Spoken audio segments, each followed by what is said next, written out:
Hi, and welcome to another event in our series from the Center for Geopolitics here at the University of Cambridge. Um, we're really lucky today to have with us Professor Victor Shih of the University of California at San Diego. Professor Shih is the holder of the Ho Myo Lam Chair in China and Pacific Relations at UCSD, and for many, many years has been one of the top scholars anywhere in the world on Chinese elite politics and the history of the Chinese Communist Party. And so he's just recently out with a new book from Cambridge Press called Coalitions of the Weak, dealing with all of his theories on Chinese elite politics. So what we're going to be talking about today is in part Victor's book and in part sort of a more general discussion around what each of us thinks are some of the most important turning points or pivot points, inflection points in the history of the Chinese Communist Party and what their effects might be today. So with that, I'm going to turn it over to Victor to speak for basically as long as he likes about his ideas in general and specifically on what he thinks is one of the absolutely defining turning points in CCP history. Go ahead. Thank you, Bill, for having me. It's a great pleasure. Well, always a great pleasure to talk to you. And we could have done this, in more informal settings, but we happen to be doing this podcast. So as you indicated, I have a new book that just came out a couple months ago, Coalitions of the Weak, Elite Politics in China from Mao's Stratagem to the Rise of Xi Jinping. And one of the central stories that I tell in the book is the story of the Red Fourth Front Army, Hong Si Fangmian Jun, which was one of the major CCP military fighting forces in the mid-1930s. And so my pitch for what was the most pivotal event in the development of the Chinese Communist Party was the split between the Fourth Front Army and Chairman Mao's First Front Army in the middle of the Long March in 1935, and the split sort of continued into 1936 and even early 1937. That split in my mind completely realigned the political factions, if you will, within the party, created a group of politically very vulnerable military officers that Mao could manipulate for his own gains, of course, in the subsequent decades. And actually, even Deng Xiaoping manipulated this group of military officers to keep control over the military through the 1980s, through the Tiananmen Square protests and crackdown afterward. And even into the early Jiang Zemin years, this group of officers continued to be important. So the reason why civil-military relationship was not so problematic for the Mao, for Deng, and even for Jiang Zemin was because of the split going back to the 1930s. And this is why I think that was the most important sort of turning point for the CCP, because it created this period of relatively manageable civil-military relationship between the party and the military. So exactly how did this come about? So this came about, of course, during the Long March. It was terrible for the Chinese Communist Party. There were multiple KMT armies that were attacking multiple base areas. The one that is the most talked about, of course, is the Jiangxi Soviet base area. That was also the KMT's main effort to wipe out the CCP, was to surround finally in the fifth encirclement campaign, I think, launched by Chiang Kai-shek. It was too overwhelming. Even the kind of positional trench warfare of Otto Braun could not have kept the KMT at bay. The First Front Army, led by Chairman Mao and Zhou Enlai and others, had no choice but to depart from Ruijin and to embark on the Long March. What is less talked about was that at almost the same time, the KMT was attacking another base area, the Eyuan base area, which is sort of in Henan and Hubei, the border areas between those two provinces. That base area was led by another very charismatic and actually a lot more educated, a lot more internationally savvy CCP leader, who was Zhang Guotao. So Zhang Guotao, I think, is the only CCP leader who had met personally with Lenin, Stalin, and Bukharin, all three of them. So he actually lived in the Soviet Union for a few months. I mean, not for too long, but where he managed to get these meetings with these top leaders. And at the end of the day, he actually defected. Later, I'll get to that part of the story. He defected and lived in Canada. And when he wrote his memoir, he write, the reason why I defected was because I didn't want to end up like Bukharin, who was of course executed by Stalin. So he saw what Stalin did and he was like, I don't want to end up like that, so I'm going to defect to the KMT. So anyway, Zhang Guotao in the early 30s was leading this base area in Eyuan. Like Mao, he's very good at mobilizing the peasants, used different techniques perfected by Mao and by himself to mobilize the peasants. Like Mao, he carried out an internal purge of the base area, which led to the executions of scores of communist officers. And so that instilled a strong sense of loyalty within the base area. I mean, later on, people say, oh, I hate Zhang Guotao because he killed my friends and stuff like that. But that, of course, was when Zhang Guotao was on the decline and people had to criticize him. But of course, at that time in the early 30s, the purges were helpful to his consolidation of power in his own base area. But nonetheless, the KMT started attacking that base area also with overwhelming forces. And so he was forced to go on his own long march. So this was, there were 3 long marches. I think the Helong one, the Chairman Mao one, and then there was Zhang Guotao. So Zhang Guotao left the Eyuan base area also kind of like in 1935 and went westward at a time when Chairman Mao first went to southwest to Guizhou and then started going north. And the two forces actually would meet in Western Sichuan in this place called Maogong, right? So this is the famous Maogong Huishi, where the all 3 long marches would merge into a single force. At first, everyone was really excited. It's like, oh, finally, after years of separation, all the fighting forces or most of the fighting forces of the CCP would reunite. We're going to be a much stronger force. We can choose a base area to settle down and rebuild and continue the fight against the KMT. There was still a very active civil war going on. Japan, of course, had invaded. Well, I mean, they had been in northeastern China for quite a number of years, but they have gone beyond the Manchurian railroads and occupied the major cities in northeastern China. But that was not on the mind of the CCP at the time. So if you read through the discussion at the time, Japan was a very peripheral issue because the central issue was the fact that the KMT was trying to wipe them out. And so that was the main preoccupation at the time. But then soon after the merger between the Fourth Front Army and the First Front Army, tension began to build up. And I think the root of the tension was that Zhang Guotao thought the First Front Army was a much bigger fighting force than it had been by the time it got to Western Sichuan. So basically, the First Front Army started out with close to 100,000 troops when they left Jiangxi Soviet. But then very quickly, the forces were depleted from both injuries and deaths, but also just defection. So a lot of people, they're peasant fighters, they're afraid to be too far away from their homes in Jiangxi. A lot of people just slipped away in the middle of the night. So by the time the First Front Army got to Western Sichuan, they had 15,000 troops or so, 15 to 20,000 troops.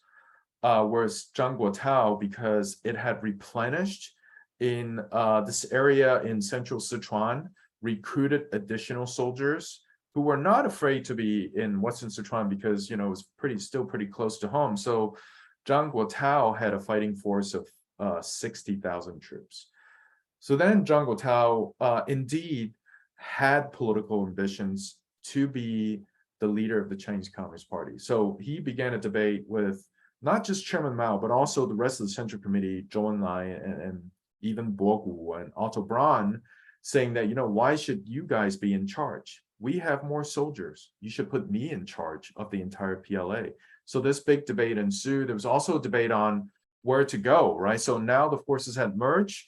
The two options were go north, right? 北上, right? So this is still there are all these books in China called 北上, because there was a debate on whether or not to go north to Yan'an. And then what Zhang Guotao would like is to go a little bit east and south, back to their previous base area in kind of central western Sichuan, because he saw that as very hospitable, is pretty mountainous, far away from any known KMT forces. And so they had this debate, but finally the majority in the Central Committee sided with Chairman Mao and they decided to go north. So both forces, one totally depleted. Well, so they did this kind of clever thing where they split up the two columns, right? So some of the Fourth Front Army joined Chairman Mao's First Front Army and went on the western side of the grassland, the famous Caoyuan, during the Long March, where a lot of people died because there was no wood to burn fires and people couldn't cook meals and they were eating like this raw vegetables, and a lot of people died. The other column was on the eastern side of the grassland, which was also a combination of First Front and Fourth Front Army.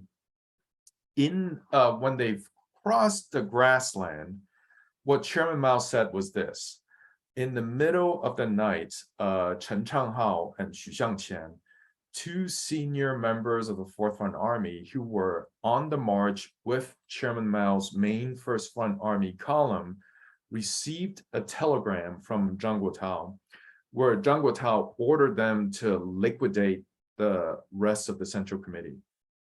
To basically liquidate, kill the First Front Army. But Mao somehow knew that because Ye Jianying had somehow gotten a hold of the telegram and ran to tell Mao. So Ye Jianying is a pivotal figure in this whole history. And this is why he played such an important role in managing the military in the 1970s and 1980s. So Ye Jianying got a hold of the telegram, ran to Mao and said, look, these guys are going to kill you. We have to run. So Mao then made the executive decision in the middle of the night, woke up all the elements of the First Front Army and say, okay, we're going to go north. We're going to leave behind these Fourth Front Army people. And so that's what they did. So the next day, Chen Changhao and Xu Xiangqian woke up, realized that everyone was gone. Then, so according to Xu Xiangqian's account, it's like, we didn't receive any telegram. All that happened was we woke up one day, everyone's gone. So then I sent a telegram to Zhang Guotao asking him what I should do. And Zhang Guotao said, well, they left and you should go south and go back to Western Sichuan along with me and my columns. So the kind of really hidden part and really not discussed part of this history is that there were elements of the First Front Army who were marching with Zhang Guotao kind of on the right bank of the grassland.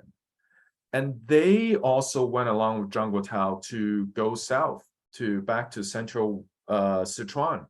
So it wasn't just later on, people are like, oh my God, Xu Xiangqian and Chen Changhao, you guys are criminals because you left the First Front Army, you went back to Zhang Guotao. But actually, Zhu De, who was Mao's partner throughout this entire course of revolution, was with Zhang Guotao, and he agreed to go south also with Zhang Guotao. So this was a big split. So later on, obviously, even though charges that they tried to liquidate the Central Committee, that was ridiculous, completely fabricated. But the historical fact was that most of the Fourth Front Army did agree to go south at this juncture, and they did de facto split the Chinese Communist Party. So later on, all these charges of like 分裂主义 and all this kind of stuff was all true. They did split the Chinese Communist Party. They didn't try to liquidate. I mean, historically, I don't think they actually tried to liquidate the Central Committee. That was kind of a trumped up charge made up by Ye Jianying. So then they went south, but then here's when history intervened. The people who went north, Chairman Mao and most of the First Front Army, first ran into two lucky things. One was Liu Zhidan was there. So Liu Zhidan was this communist forces that was already in Yan'an. They welcomed the First Front Army, gave them provisions, and so on and so forth. So Xi Jinping's father, of course, a big part of the story, helped them along. The other lucky thing they ran into was Zhang Xueliang, so the local, supposedly KMT warlord in Shanxi province. He hated the Japanese more than he hated the CCP and decided to side with the CCP and not fight with the CCP. Whereas for Zhang Guotao and his people, along with Zhu De and people who went south with him, they ran into this enormous KMT army in the winter of 1935, hit them from all sides. So they had no choice but to retreat back to Western Sichuan, back through the grassland. So that's why there are quite a number of these Long March veterans who went through the grassland 3 times, because they went north and then they went south with Zhang Guotao and then they retreated back north with Zhang Guotao. So 三过草原, right? So there are these veterans who's like, I went through the grassland. You think 1 time is bad? I went through the grassland 3 times, and I lived the tail to tail. But nonetheless, the political stain on these people were very deep at this point. They actually split the Chinese Communist Party. Mao accused them further of trying to liquidate the Central Committee. And then further, Mao did the clever thing of splitting the Fourth Front Army apart. So, of course, by the time they went to Yan'an, they had a lot of contrition. They were like, okay, sorry, Mao, you were right, we were wrong. Please, accept us. And Mao said, oh, well, guess what? I'm going to send you to Xinjiang. And the Soviet, this was a real plan. The Soviet left a lot of weapons in Xinjiang for the Chinese Communist Party. And Mao was like, well, if you go to Xinjiang, you pick up this weapon, then we're going to have more weapons for the struggle against the KMT.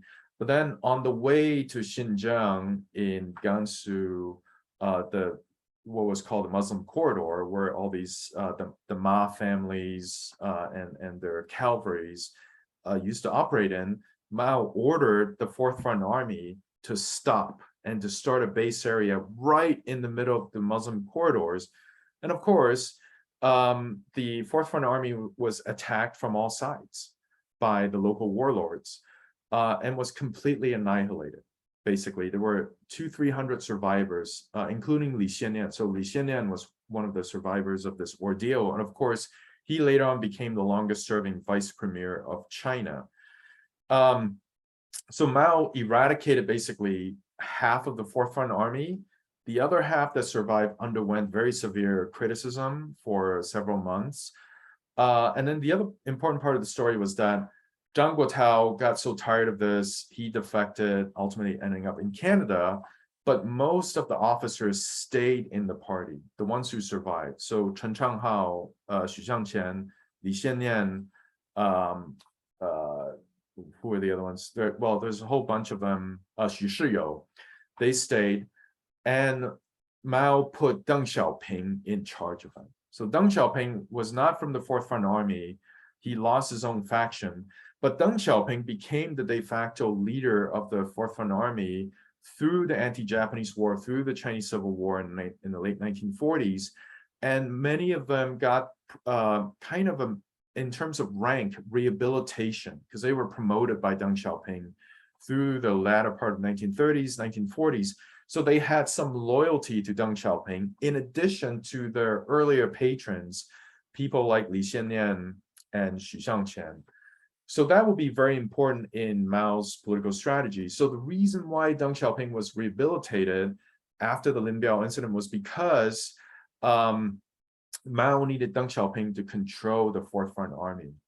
So basically, by the end of the Civil War, the Fourth Front Army veterans, even though many of them were demoted, they had, because they had fought in a lot of campaigns, had received promotions, so that many of them, even though they're not as highly ranked as they would have been had they not been sort of splitting the party, but they still had pretty high ranks by that point.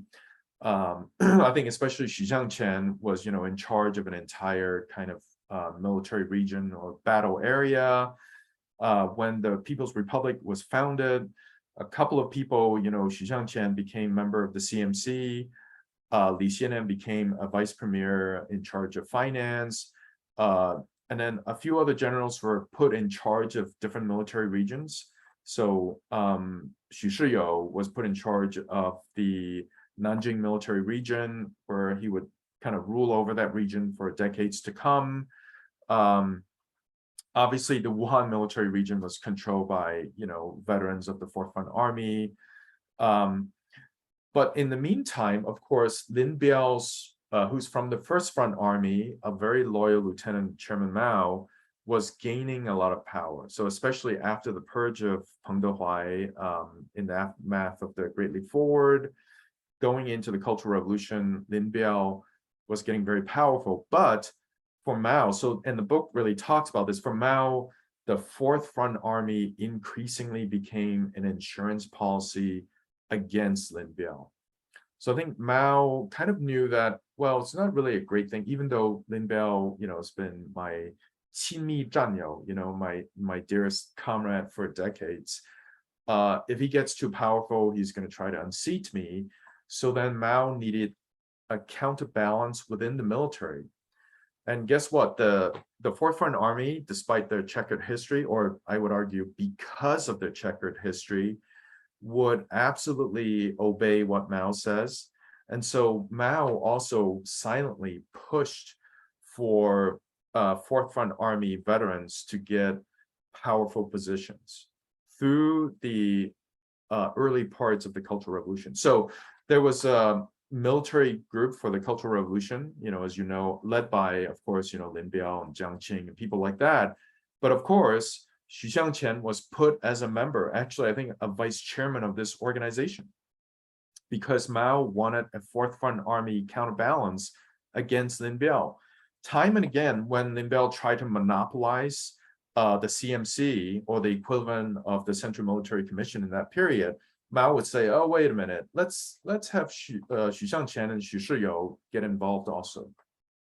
And also the military regions, obviously Lin Biao tried to dominate as many military regions as possible, but Mao would say, no, let's have some Fourth Front Army veterans, take charge of Nanjing military region, Wuhan military region, Chengdu military region, another Fourth Front Army holdout. And actually, as Lin Biao's power became more powerful, Mao put Li Desheng, who is a Fourth Front Army veteran, who was responsible for splitting the party, in charge of the Beijing military region. So right before the Lin Biao incident in 1971, Beijing military region got Li Desheng. And obviously the reason was to balance against Lin Biao. And this insurance policy totally worked out. After the failed assassination of Chairman Mao by Lin Biao's son, Lin Biao escaped, obviously, the plane crash in Outer Mongolia. The next thing to do was to purge the entire Lin Biao faction. And guess what? The Fourth Front Army did it. So Li Xiannian was sent to Guangzhou military region. So Guangzhou military region, Huang Yongsheng was a big, Lin Biao stronghold. Li Xiannian, who's a senior member of the Fourth Front Army, sent to Guangzhou to purge, arrest a whole bunch of officers. Xu Shiyou obviously had controlled the Nanjing military region, went to the Nanjing military region Air Force, which was controlled by Lin Biao's son, and purged all the people there. Li Desheng in Beijing, arrested all the Lin Biao followers in Beijing. So they played a pivotal role. Interestingly, after that, the military was completely dominated by Fourth Front Army. So despite their checkered history, Mao was like, wait a minute, this is also not good. We don't want one faction with, single loyalty to a couple of people, Li Xiannian and Xu Xiangqian, to dominate the military. We need someone to divide their loyalty. And the person was Deng Xiaoping.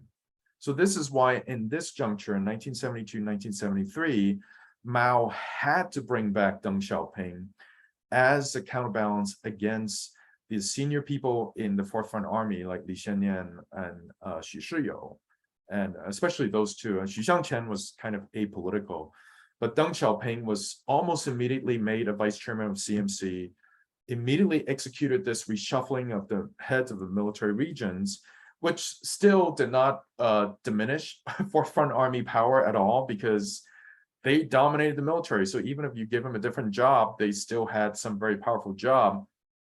And I would say this also explains why, even though later on Deng Xiaoping was purged and then Mao died, the new leadership that took power, they also had no choice but to bring back Deng Xiaoping.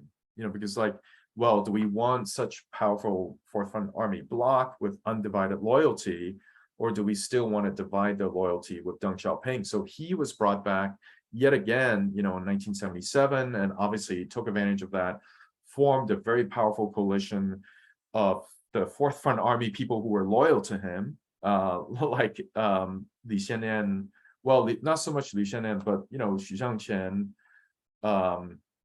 Well, even like later on, people like Chi Haotian, even though he wasn't in the Fourth Front Army, he worked for Xu Shiyou for decades and decades.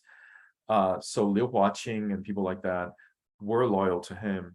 And then those people got rid of Hua Guofeng, basically. So there's a powerful coalition between the Fourth Front Army and also Chen Yun and people like that. So this is why the collective leadership in the 1980s included Fourth Front Army people, because they continue to be very powerful in the military.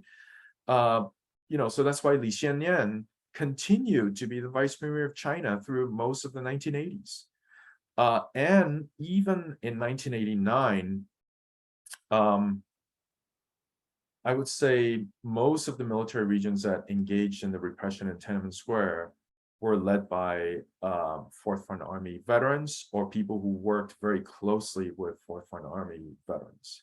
Remember, Beijing military region, which of course did a lot of the repression, was governed by Li Desheng for close to a decade, and his influence continued to be very strong. So finally, the Fourth Front Army story continued into the early Jiang Zemin years. So one of the last gift that Deng Xiaoping gave to Jiang Zemin was this power balance between Zhang Zhen, who was from the First Front Army, and Liu Huaqing, who was from the Fourth Front Army. And basically for Deng Xiaoping, the balance between these two, which still sort of hated each other, would allow an inexperienced civilian like Jiang Zemin to continue to manage the military. And I think Deng Xiaoping was right. So the fact that there was this balance prevented, so Liu Huaqing was going crazy. This is when, like, after Deng Xiaoping died, Liu Huaqing, had his son engage in this massive smuggling thing in Fujian and, all this crazy stuff. But because Zhang Zhen was there, he was able to rally, all the First Front Army people as well as the other veterans to balance against Liu Huaqing, and that allowed Jiang Zemin to continue governing China without too much civil military issues. So I think the story of Fourth Front Army is endlessly fascinating to me, and I think it really explains why, so people typically say, oh, the reason why China didn't have to deal with civil military issues was because it has a communist party. But I think, that generally speaking is kind of true. But there's always a deeper kind of historical story behind that, and that's unique to different countries. So in the Soviet Union, there was a unique story there, I'm sure. Why didn't these World War II veterans, kind of take over the government afterward? The party leadership had to exile a good number of them, really demote a large number of them to avoid this civil military issue. For China, it was definitely the usage of this highly tainted, historically, politically very vulnerable faction in the military to counterbalance against a very ambitious military figure like Lin Biao. And I think, telling that story is very interesting to me, but also to me, that convinces me that that's the most important episode in the party's history. Wow, that's a fantastically detailed and fascinating story that I hope will convince everyone in the audience to go out and read Victor's new book. But I mean, I would say, just by way of a small comment before making something of a counterpoint, it's really particularly interesting to focus on these army splits. I mean, some histories have done that, particularly on the Zhang Guotao story, but to trace it all the way through like that really sheds a new light on a story that too often is just sort of focused very tightly around the Junyi Conference in January 1935, at which Mao becomes chairman of the party. And there's sort of an assumption by many that, oh, the story is kind of done then. And that's the key turning point and it's over. Whereas I think Victor's analysis shows there was a different set of splits, actually quite different and in some ways cross-cutting from the splits that we saw open up and get resolved at Junyi. That happens in Western Sichuan over the decision of which way to go. And that actually is more enduring in some ways in its influence. So absolutely very interesting story. The other thing that's really interesting for me, given what I'm about to talk about a little bit, is that so many of the characters are the same people. Right, people like Ye Jianying and Li Xiannian, especially Xu Shiyou also, and obviously Deng Xiaoping, Lin Biao, they all come up again. So the argument that I would make just very briefly and in nowhere near as much detail and nowhere near as compelling a fashion as what Victor's just done is that actually as critical, if not more critical, a turning point happens in 1976 after Mao dies. So Mao from 1935, and you could argue a bit before or a bit later, whether he really starts in the Jiangxi Soviet or he really starts in Yan'an to dominate the party. But from at least about that time, dominates CCP politics very effectively with substantial challenges and facing a number of crises, but essentially dominates CCP politics up until he dies. For about 40 years until 1976, in September 1976, the 9th, I think, when he died. So that kind of dominance over a communist party is matched only by Stalin.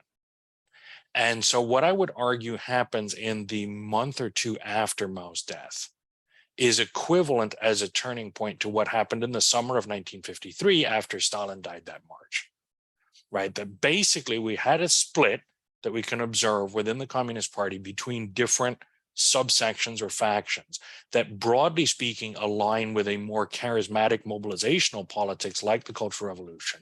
And on the one hand, and on the other, with something that's trying to move towards a much more moderate, we could say rational, bureaucratic kind of management of the economy and the party on the other.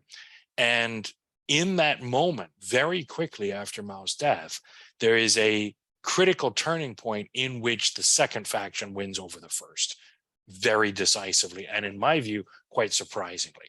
If I'd been watching at the time, I was only about a year old, but if I'd been watching at the time in 1976 carefully, I would have been shocked by what happened. And I think people underestimate what happened then and underestimate some of the principles involved. So if we think about the Cultural Revolution, or the long Cultural Revolution, as we might call it, from 1966, May of 66, all the way up until Mao's death in 1976, and I always like to split it for undergraduates into three phases.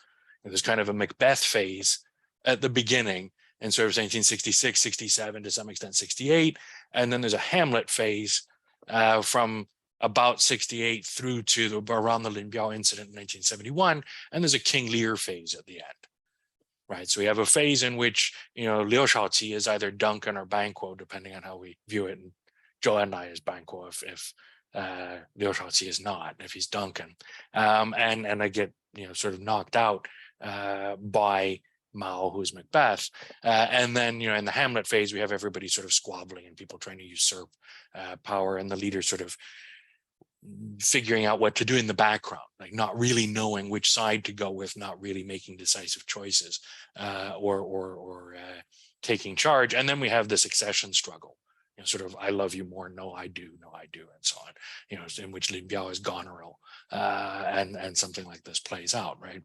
So what happens in 1976 is a decisive conclusion to that struggle, and it happens in a very striking way. So Mao dies in September, on the 9th of September, and then on the 6th of October, Hua Guofeng, his anointed successor, who's kind of, if we want to draw the parallel with the Soviet Union, he's the Malenkov of this story, who's known as the whateverist because he believes in this doctrine of 两个反式, right? That he wants to do whatever Mao was doing and continue with, if Mao wasn't doing something, whatever Mao would have been doing, was his whole claim to legitimacy. With you in charge, I can die in peace. And so he's there only because of that kind of leftover charisma from the previous leader. And so within less than a month, he turns around and on the 6th of October engineers what in some ways could be constructed as a coup, right? He actually works with Wang Dongxing and Ye Jianying and Li Xiannian and several others to have the Central Bureau of Guards, the Unit 8431, inside Zhongnanhai itself, arrest and take into custody this group of people, right, who had been characterized as the Gang of Four, right? So you have Jiang Qingmao's wife, Zhang Chunqiao, Wang Hongwen, the labor leader from Shanghai, and Yao Wenyuan, the literary critic who set off a lot of the Cultural Revolution originally, right? And they're all taken into custody, arrested, detained inside Zhongnanhai. According to some accounts, Wang Hongwen struggled so violently that he actually killed 2 of the guards trying to take him into custody with his bare hands. I don't know if that's true or not. It's all very murky, the same way that so many of those army splits from the Long March are very murky, right? And so Jiang Qing was arrested in her bedroom, apparently, because she was late to the meeting. So they sent guards to her apartment inside Zhongnanhai to arrest her there. Again, I can't verify this. Is all just rumors, and various sources say different things. But the fact that this happened and that it's so murky in its details, to me is really fascinating, and speaks to the fact that those leaders were then held essentially secretly for 5 years before they're put on trial in 1981. And then 2 of them, Zhang Guotao and Jiang Qing, are sentenced to death, right? And then all of them end up dying without ever really being rehabilitated or coming back into power. But the other key thing that happens in that moment is that this faction of people allied against them, and interestingly, the Gang of Four thought critically that people like Wang Dongxing and Ye Jianying would be their allies, right? And they turned on them and actually arrested them and took them down. Those people then worked to bring back into power first people like Chen Yuan, right? Li Xiannian comes back in a major way as well. And then later, they helped bring back in Deng Xiaoping, who of course was being protected after his second purge by Xu Shiyou, right? So, I mean, all of these principles are the same people, but they come back in a way that I would argue is even more decisive than what was going on earlier. Now, you could argue that this is all rooted in that split that you've just described, Victor, but I think this key moment really sets China on a path that then quite quickly leads to Deng Xiaoping coming back, leads to bringing in people like Hu Yaobang and Zhao Ziyang, as well as Chen Yuan, and setting up the 1980s reform agenda and a very different path.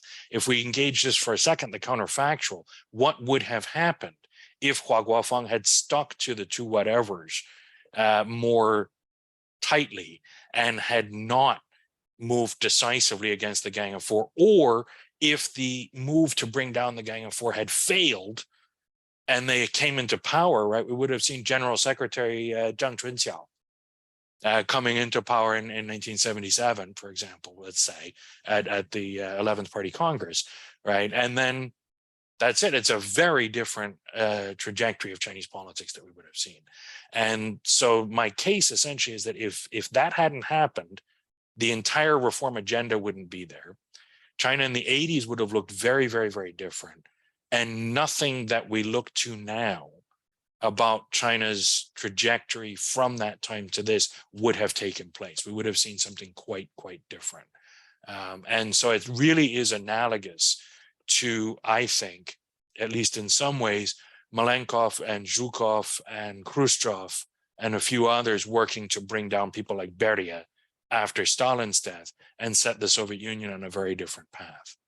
Now, what happens later, China maybe never gets a Brezhnev who stalls all of the reforms and takes things in a different direction. And we could argue that, say, the 89 to 92 period is a really important turning point in which that doesn't happen, right? And we see sort of a rejuvenation of the reform agenda in a different direction, really solidifying between 92 and 94, that puts things on the trajectory that we see running up until at least 2008 or so. But I think none of what we see, what we call reform era Chinese politics, would have happened without the critical events late in 1976 that are really touched off by that amazing sort of masterstroke from the blue of taking out the Gang of Four inside Zhongnanhai with their own guards. So I will leave it at that. And I think we can open up for some questions now, if there are any, or if Victor, if you want to say anything in response or in conclusion. That's a very interesting kind of, well, so I would say, the only thing I would say is that the rest of the Gang of Four in a lot of ways is tied up with the story that I told in that period. So then, so he's like, well, why were the Gang of Four arrested? And the reason, of course, that, well, they were arrested, the reason is because they were such bad politicians that they managed to piss off both Ye Jianying and Hua Guofeng, and also members of the Fourth Front Army, like Li Xiannian and people like that, so that they, even though they historically sort of hated each other, they unified together to get rid of them. So then they're like, well, why were they such bad politicians? And I think there are two answers for that. One is they were by design, very inexperienced and ignorant. So that's the other kind of part of my book that I say. It's like Mao intentionally elevated these very junior people to a very high level, especially Wang Hongwen, who was just a worker. But Zhang Chunqiao, I think, knew what he was doing. So I like the Malenkov analogy because he wasn't totally inexperienced. So he knows of the cleavages among the revolutionaries. He himself is not a veteran revolutionaries, but he's worked under Ke Qingshi for a number of years in Shanghai, and so he knew what was going on. But see, he still didn't have the kind of networks that was necessary. So they were bad by design. And the other one was that Deng Xiaoping, when he was rehabilitated, he began to deviate from Chairman Mao pretty dramatically. And Zhou Enlai, of course, initially helped him with the foreign modernization, but he would fight the Gang of Four, meeting after meeting, because Deng Xiaoping wanted to signal to the other political elites that, look, after Mao died, I am going to have a very different political style, right?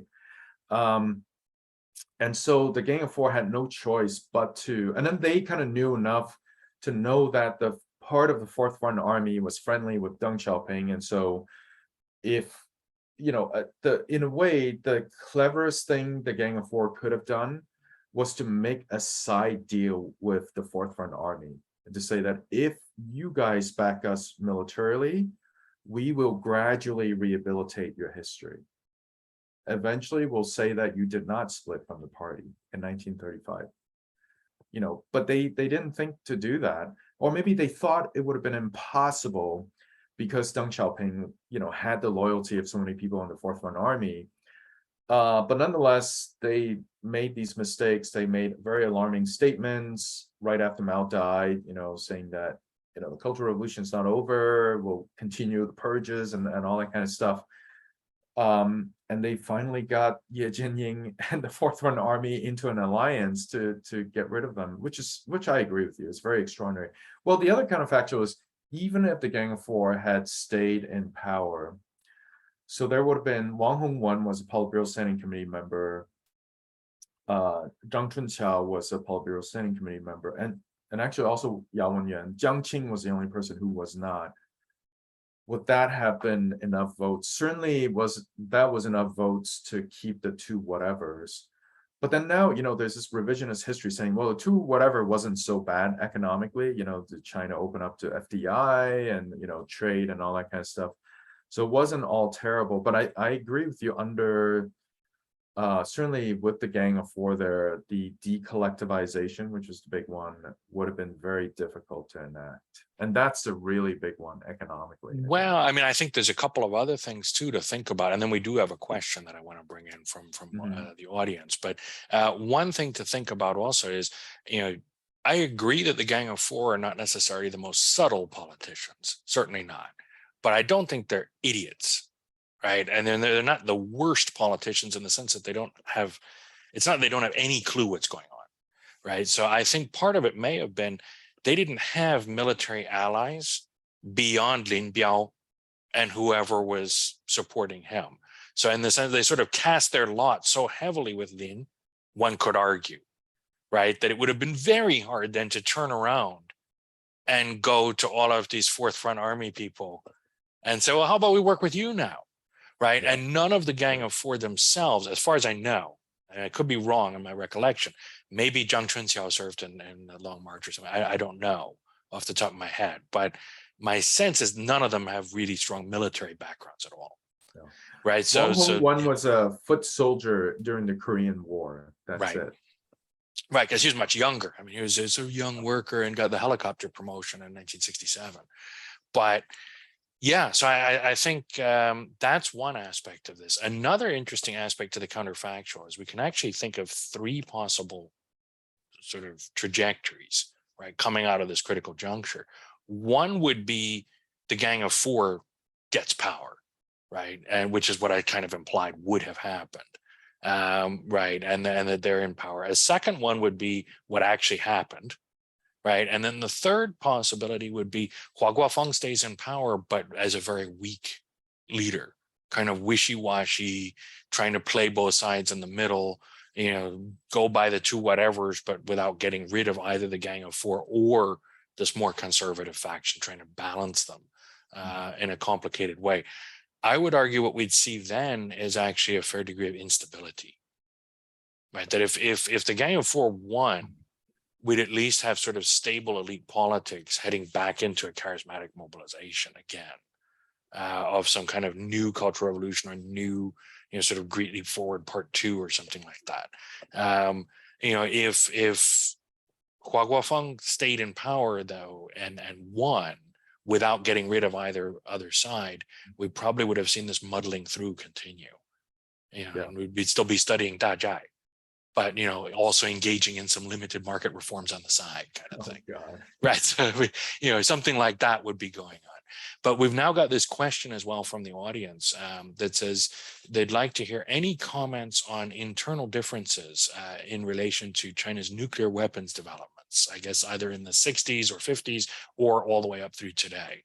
You know, does, for example, this army split have any bearing on choices made around the late 1950s, early 60s in dealing with the USSR and the nuclear program, or in the way that the nuclear program actually developed up to the successful test at Lopnar in 1964? So the interesting thing about the nuclear weapons and also the missile program in China was that was the one area that was not disturbed by the Cultural Revolution. So then Nie Rongzhen was put in charge of that, and Zhou Enlai and also Chairman Mao himself made sure that the Red Guards could not ransack, you know, the research facilities and testing area and so on and so forth. Interestingly, Deng Xiaoping in the 1980s put a Fourth Front Army veteran in charge of the missile forces. Xiang Shouzhi, who just passed away just a couple of years ago, he lived to be 100. Fourth Front Army, you know, went through the grassland 3 times and so on and so forth. He was put in charge of missile forces. So again, the second artillery. Second artillery, Yeah. exactly. RPILE. Nowadays it's called missile, but yeah, it used to be called second artillery. It's no longer called RPAL Budui. It's not. It's called the PLA missile forces. Okay. 火箭部队， Yeah. 人民解放军火箭 Which 部队。 makes sense, actually. It's more standardized. More Yeah. direct, yes. Right. We fire missiles. Yes. None of this artillery crap. So I think again, you know, Deng Xiaoping trusted the Fourth Front Army because they were politically vulnerable. And of course, Xiang Shouzhi ended up developing this vast network of supporters within the Second Artillery. I think some of them are still politically active these days. You do see these Second Artillery officers who rise to the top, or pretty close to the top at least.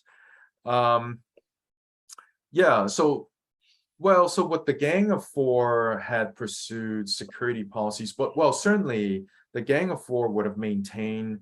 Well, so here's a question for you, Bill. Do you think that given the US was beginning to recognize China, you know, in that period, that the Gang of Four would want to undo some of that international recognition? This is a really interesting question. Basically, you know, looked at a different way, would the Gang of Four try to return to the Third Front, kind of set of policies from the late 60s of facing down both the US and the Soviet Union at the same time. Certainly that would seem in line with their ideological orientation, right? But there may be too late, because if we're talking 1976, I mean, by that point, the UN seat is already decided. Japan has already recognized the PRC, right? A lot of things have already shifted in a very important way. Undoing that is much harder than not doing that, right? So had the Gang of Four seized power, had Mao died 6-7 years earlier and the Gang of Four seized power at that point, I think it's certainly plausible to argue that none of those shifts ever would have happened. Yeah. The Third Front would have been maintained, and then something else would have taken place. But given that we're in 1976, could they undo all of that? Would they want to undo all of that? I don't know, but I do think it would have been extraordinarily difficult to move towards normalization with the US. Sure. Not least because the US yeah. wouldn't do it, right? How could the US normalize with the Gang of Four ruled People's Republic? Well, in terms of trade and stuff, but diplomatically, I think the US was ready to do it. I mean, after all, Really? the US did it. Well, under Mao, I mean, it was the US started making that move, under Mao, and yes, but Mao was sidelining the Gang of Four the whole time. Remember the whole split when Nixon visits in 1972, yes. And in Shanghai, he's received really badly, right? And Alexander Haig has a apoplectic fit, right? And all these people go crazy because they received really badly because the Gang of Four made sure that they were not received well. And then Zhou Enlai has to intervene to make sure when they get to Beijing, they'll be received better. But Jiang it was Shanghai or Hangzhou, I forget which, but there was one of these side friends, like was it Roxanne Watke or whatever, this woman who wrote a book on Jiangqing, like it might have been okay, But yeah, so the trade economic, I agree with you. I think diplomatically it would have been hard and undesirable for the Gang of Four to roll back, some of the recognition that China had received by that point. But definitely in terms of trade and investment, the US would have hesitated. And also there was like military sharing at that time in the early 1980s. That never would have happened. But not in the 1970s. Not in the 70s. Yeah, but the early 80s, because of Deng Xiaoping, there was this military and cooperation in Afghanistan against the USSR. I mean, a lot of things happened in the 80s. There's this very close security relationship. I would argue closest security relationship between the US and the PRC, since World War II. Sure. Right? After World War II, and certainly after 1949, the US does not cooperate that way with mainland China in any period other than the 1980s. From it's about 1982, 83, at least 84, really, up until 89. Of course, all that stops in 89, or at least most of it does. Certainly stops by the 1990s. But could that have happened with the Gang of Four in power, or with someone other than Deng Xiaoping and that faction in power? I don't think so. Do you think so? Yeah, no, I don't think so. I think the bigger impact, as I said, would be on the economy. But do you think the regime would have survived with a much weaker economic growth trajectory under the Gang of Four? Well, I mean, this is a big question. Is if we take both of those counterfactuals, right? The Gang of Four or Hua Guofeng as a kind of weak leader, right? So in either, Hua Guofeng was not a terrible manager of the economy.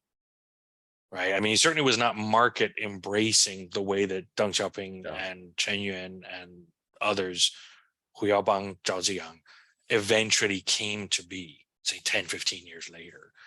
But, he was putting in place a sort of rejuvenated planned economy that wasn't absolutely failing. Right. I mean, we like to think of China as, not growing at all and being desperately poor during the entire Mao era and the whole era up until 1978. No, I mean, it's not a complete failure. Right. And so would it have continued to grow at, say, 4 or 5% throughout the 80s and 90s as a statist planned economy versus growing at 10, 12% or whatever it is as the market reform economy? And would that have been sufficient to sustain the performance legitimacy of the regime? I think quite possibly. Now, with the Gang of Four in power, could they have maintained it with a new mass mobilization campaign and sort of Great Leap Forward style economic policies, which I'm assuming they would have gone for. I don't know that obviously because they didn't do it, but well, I think that would have been one advantage of the Gang of Four being in charge in the 1980s, was that they would have made sure this period of ideological liberalization that we saw in the 1980s, that would not have happened. right. And so the chance of a kind of a Tiananmen Square style protest also would have been a lot lower, I think. I mean, as long as the economic stress, was not so great. And I agree with you. I mean, China can get like 3-4% growth in any event because it was so backward, after Mao died, it almost sort of had to have some growth. And they probably would have tolerated some kind of small special economic zone, where people can invest and produce for export anyway. Sort of like And North Korea's special economic zone. Perhaps. exactly, even North Korea has one, right? And ideologically, it would have been a lot more lockdown than was the case in the 1980s. And so yeah, the more I talk about it, the more plausible that seems. Well, but As there's more thinkable as it is. another aspect to it, to another angle, which is that Deng Xiaoping, for all of his faults and good points, or whatever we assess him as, was incredibly good at stabilizing bureaucratic politics.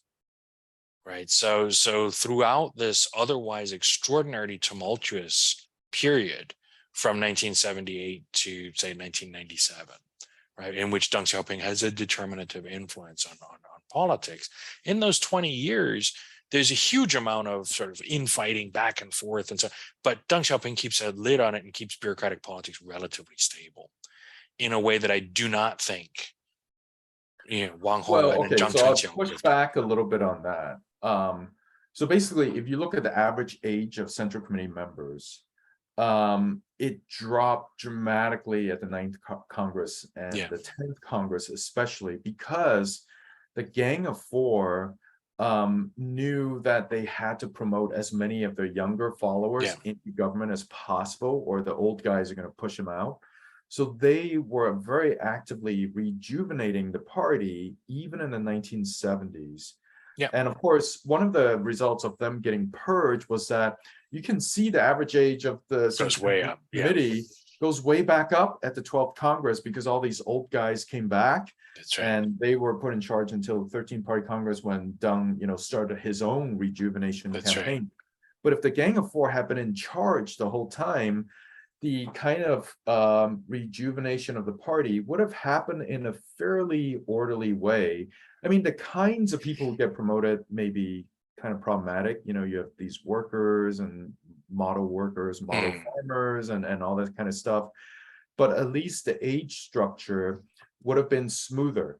Because that implies that, I see that, but that down. implies that without this sort of bringing back the old guard that happens at the 12th Party Congress, and actually just a bit before, right, between sort of 78 and 82, that you wouldn't necessarily then have had a 13th Party Congress in 87 that purges Hu Yaobang and others like him, and which wouldn't have set up the same kind of conflict that we see in 89. Yeah, exactly. Well, and the ideological liberalization would never have happened. So to begin with, so politics in the 80s would have been a lot smoother with the Gang of Four being. See, I don't see it being smoother though, because at the same time, I mean, if we maintain anything of this sort of traditional split and thinking about communist politics as being either, kind of mobilizational, neo-traditional, or more conservative, rational, bureaucratic. Right, we see a shift. I would argue a really strong shift after 76, between 76 and 78, from the charismatic to the rational bureaucratic, at least in spirit, and in an attempt to do that. From a kind of really hard left to something more like Bernstein style socialism, right, or an attempt to build that. Or from Stalin to Khrushchev.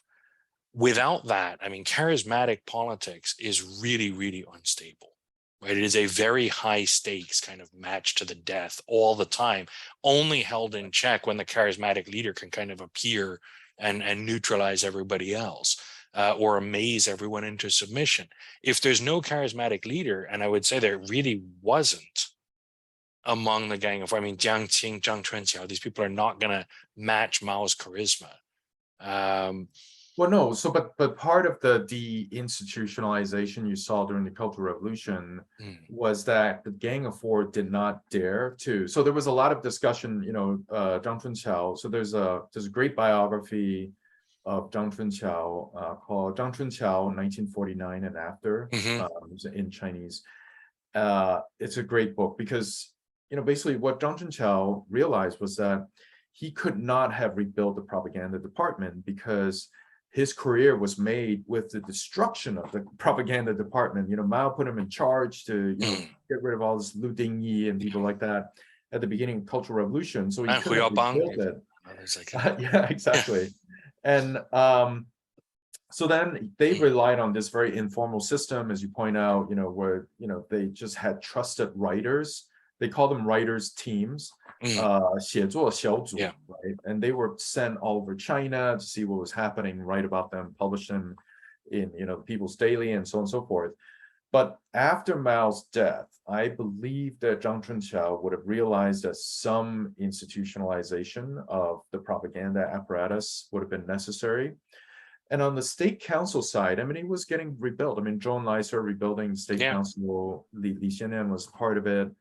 And so I think the state council bureaucracy, it would have taken different forms. Obviously, they still would have needed management of the collective farming and all that kind of stuff. But they still needed that into the 1980s anyway. Yeah. Even with the decollectivization. Yeah, that's right. There were collective farms even in the 1980s.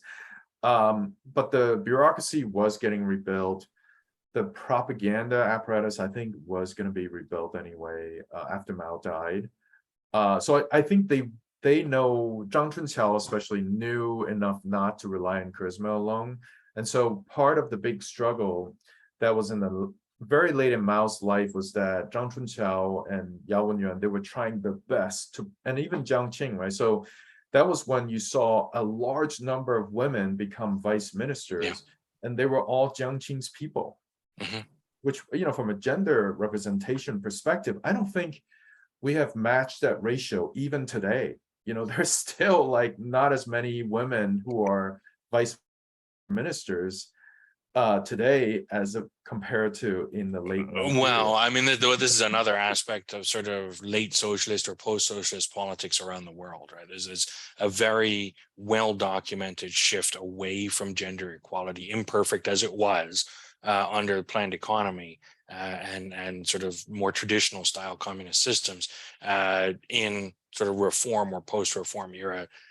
We see a disintegration of whatever was there in terms of structures supporting equality or at least parity.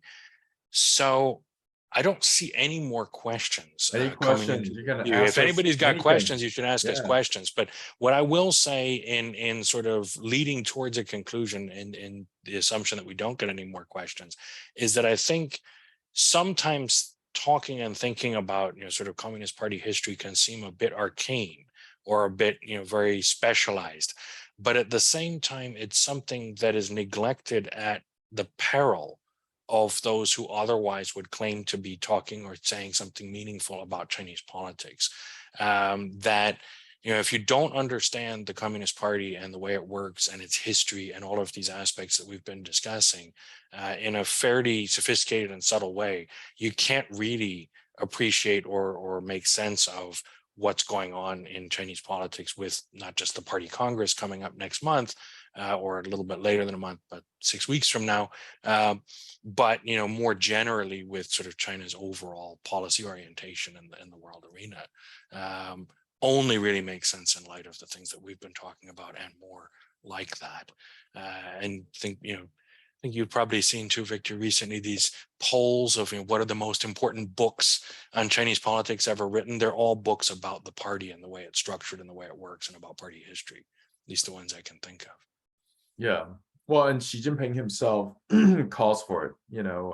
All party members are supposed to study at least the official versions of party history. So we've definitely engaged in a bit of historical nihilism. So hopefully we won't get in too much trouble.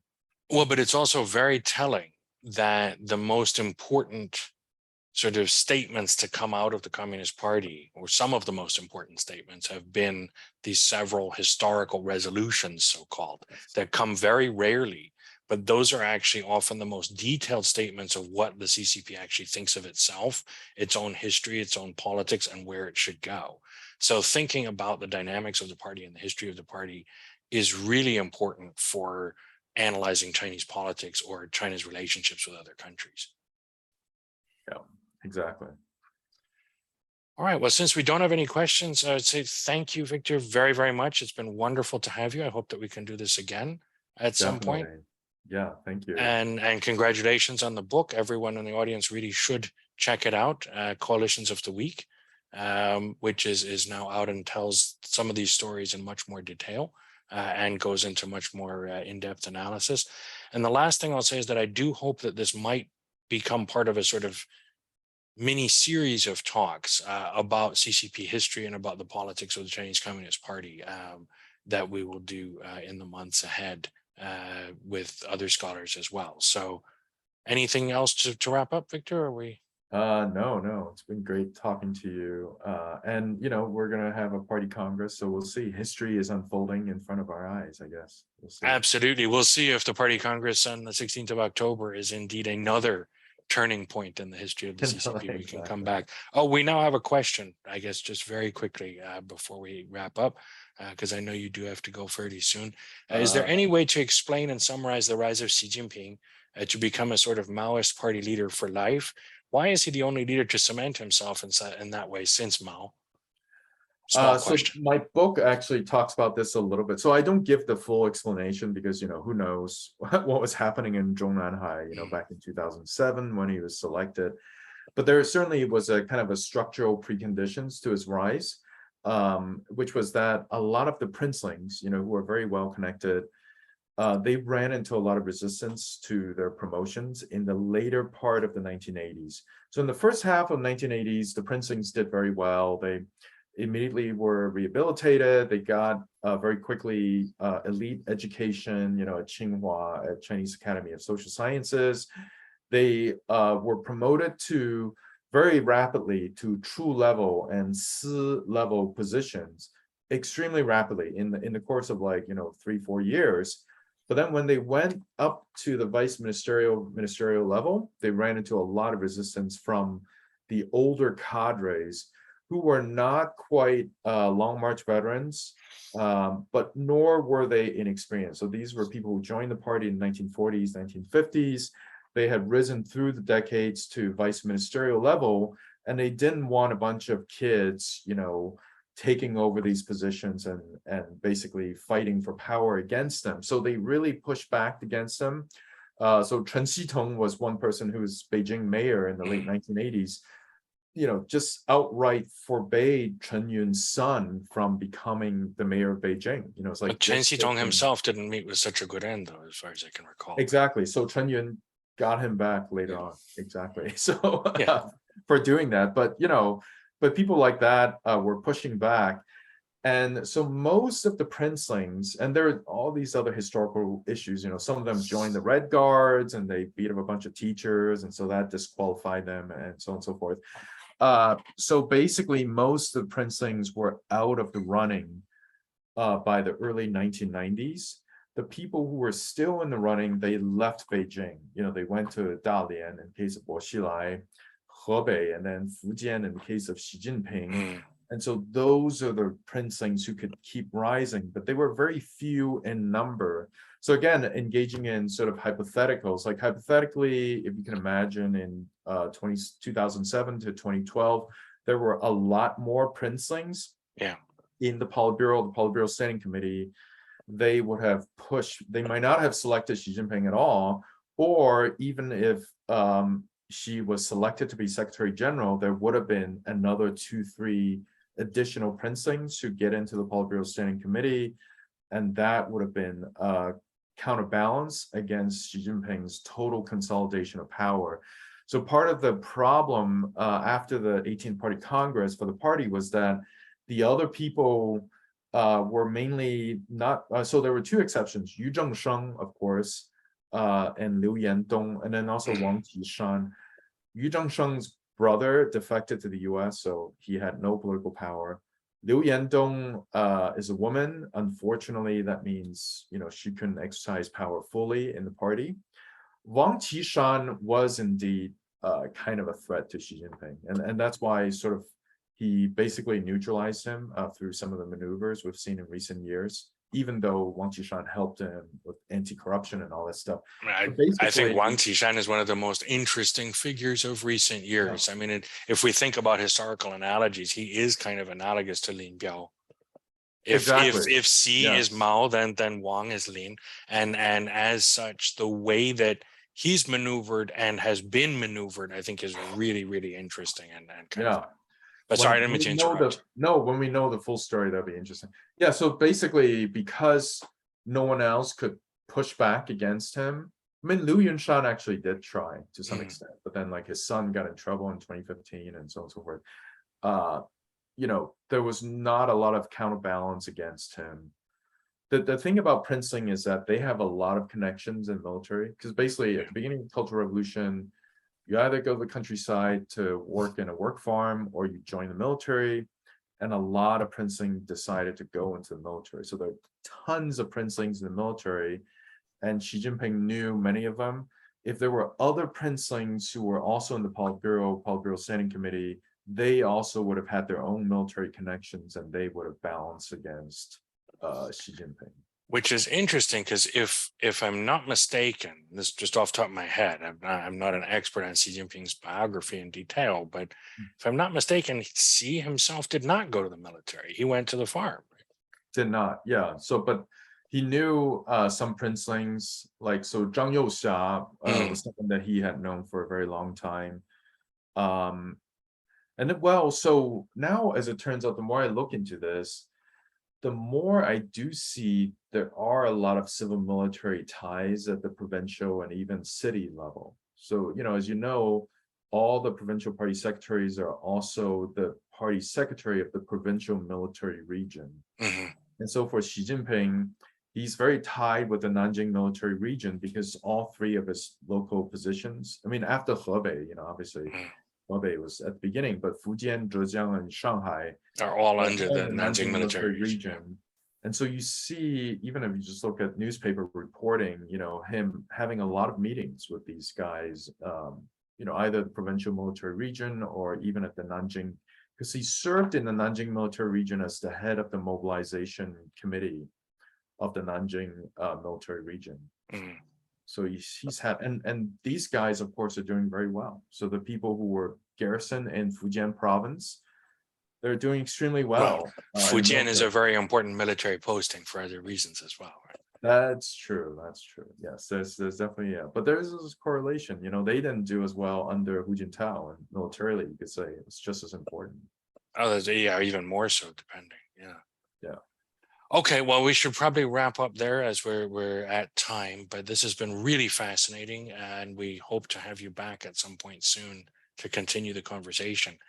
Perhaps in the run-up to the party congress or soon after, we can do a sort of update to see how this is playing out in real time, as it were. Will be interesting. Yeah. Great. So thank you again very, very much, Victor. And thank you to everyone in the audience for bearing with us through this wide-ranging and hopefully very stimulating conversation. Thanks. Great. Thank you. All right.